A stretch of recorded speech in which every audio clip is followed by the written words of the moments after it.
दोस्तों दुनिया में सब लोग जो है कहीं ना कहीं फाइनेंशियली फ्री होना चाहते हैं। फाइनेंशियल फ्रीडम जो एक शब्द है, इस शब्द को अचीव करना चाहते हैं अपनी ज़िंदगी के अंदर। लेकिन क्या वास्तव में वो लोग उस लेवल तक पहुंच पाते हैं? क्या वो अपने जीवन में फाइनेंशियली फ्रीडम को अचीव कर पाते हैं? और अगर वो अचीव नहीं कर पाते हैं तो क्या है उसके पीछे की रीज़न? दोस्तों जानने के लिए इस वीडियो को अंत तक ज़रूर देखिएगा। दोस्तों हम इस वीडियो में कवर करेंगे उन 7 पॉइंट्स को, और जो 7th नंबर का पॉइंट है वो बहुत इंटरेस्टेड और बहुत ही ज़्यादा ज़रूरी है। दोस्तों सबसे इम्पॉर्टेंट आपको ये जानना है कि फाइनेंशियली फ्रीडम क्या होती है। दोस्तों फाइनेंशियली फ्रीडम उसे कहते हैं कि आपके जो एक्सपेंसेस हैं उस एक्सपेंसेस को आपकी कोई एक्टिव या पैसिव इनकम जब नीड आउट कर देती है प्रॉपर तरीके से। मतलब सपोज आपके 50,000 रुपीज़ के एक्सपेंसेस हैं मंथली, और वो 50,000 रुपीज़ आप अपनी एक्टिव या पैसिव इनकम से किसी भी सोर्स से, इन्वेस्टमेंट से या फिर कहीं से भी आपके पास रेंटल से वो पैसा अगर आपके पास आ रहा है तो डेफिनेटली आप अपने आप को फाइनेंशियली फ्री कह सकते हैं। ठीक है, एक इसका छोटा डेफिनेशन तो ये हो गया। इसके साथ दोस्तों अब इसका फाइनेंस का कोई अंत नहीं होता है दोस्तों, और इसकी इच्छाओं की भी कोई अंत नहीं होता है। आपके पास अगर 1 लाख रुपए है वो भी आपको कम लगेगा थोड़े टाइम में, 1 करोड़ है वो भी कम लगेगा, और 100 करोड़ है वो भी कम लगेगा। तो डिपेंड करता है कि आपके एग्जैक्टली खर्चे क्या हैं। वो खर्चे को अगर आप नीड आउट कर लेते हो बहुत अच्छी तरीके से तो आप फाइनेंशियली फ्री हो, पहली चीज़। दूसरी चीज़ दोस्तों, इसमें हम आगे बढ़ते हैं वीडियो में। दूसरा इंपॉर्टेंट जो चीज़ें हैं वो है कि इमरजेंसी फंड होना बहुत ज़रूरी है आपके पास, आपके किसी भी फाइनेंशियल क्राइसिस से निपटने के लिए। आप फाइनेंशियल फ्री तो हैं लेकिन फिर भी आपके पास कुछ पैसा जो है वो आपके सेविंग्स अकाउंट में होना चाहिए।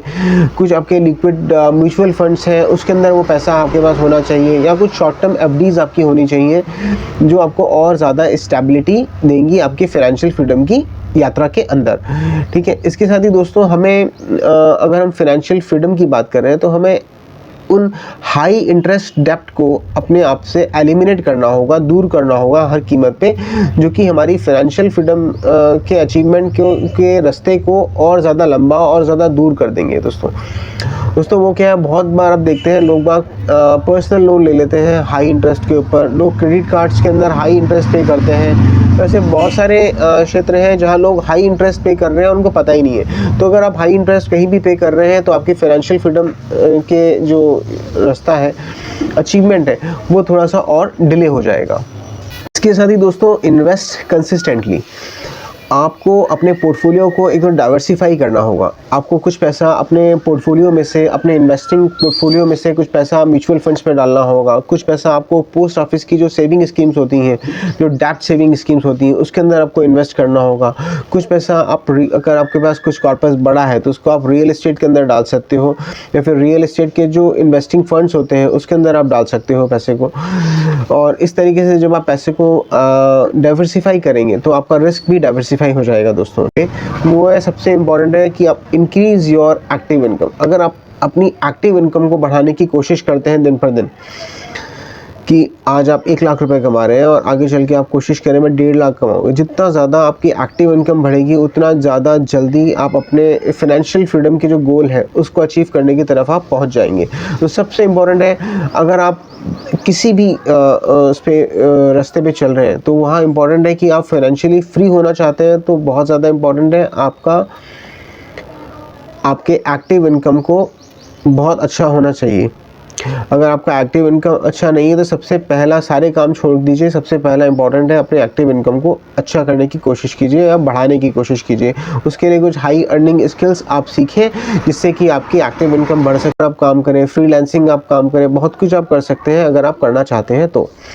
इसके साथ ही दोस्तों इसमें जो 6 नंबर का पॉइंट है वो है प्रोटेक्ट योर वेल्थ। अब सबसे इंपॉर्टेंट क्या, लोग इसको नेग्लेक्ट कर देते हैं। पैसा कमा रहे हैं दैट इज़ गुड, लेकिन पैसे को, अपनी वेल्थ को बचाना भी बहुत ज़रूरी है। वेल्थ सेविंग से हमारा मतलब है दोस्तों कि आपके पास अपनी पूरी इंटायर फैमिली के लिए एक हेल्थ इंश्योरेंस का कवरेज होना चाहिए, कि कभी भी किसी के साथ कुछ भी हो सकता है, इसलिए हेल्थ इंश्योरेंस का कवरेज होना बहुत ज़रूरी है।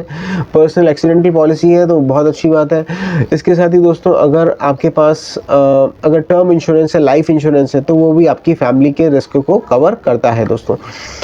इसके साथ सबसे इम्पॉर्टेंट जो है वो 7th नंबर का पॉइंट है दोस्तों। लोग बाग थोड़े रास्ते चलते हैं और फिर वो निराश हो जाते हैं या अपना इन्वेस्टमेंट को बंद कर देते हैं। तो सबसे इम्पोर्टेंट सूत्र जो है वो ये है कि stay invested for long term. अगर आप लंबे समय के लिए निवेशित रहेंगे किसी भी इंस्ट्रूमेंट के अंदर, चाहे वो म्यूचुअल फंड्स है, प्रॉपर्टी है, स्टॉक्स है, तभी आप वहाँ अपने अच्छे रिटर्न्स बना पाएंगे, अदरवाइज आपको अच्छे रिटर्न्स वहाँ नहीं मिलेंगे। तो सबसे इम्पोर्टेंट है लाइफ में जीतने का सूत्र जो यही है कि लंबे समय तक अगर आप टिकेंगे तो डेफिनेटली पाएंगे। तो इसीलिए दोस्तों लगे रहिए, निवेश करते रहिए, अपनी एक्टिव इनकम और अपनी पैसिव इनकम को बढ़ाने की कोशिश करते रहिए। दोस्तों कोई सवाल है तो आप हमसे ज़रूर पूछिएगा। फिर मिलते हैं आपसे किसी एक नए वीडियो में, तब तक के लिए जय हिंद, जय भारत, वंदे मातरम।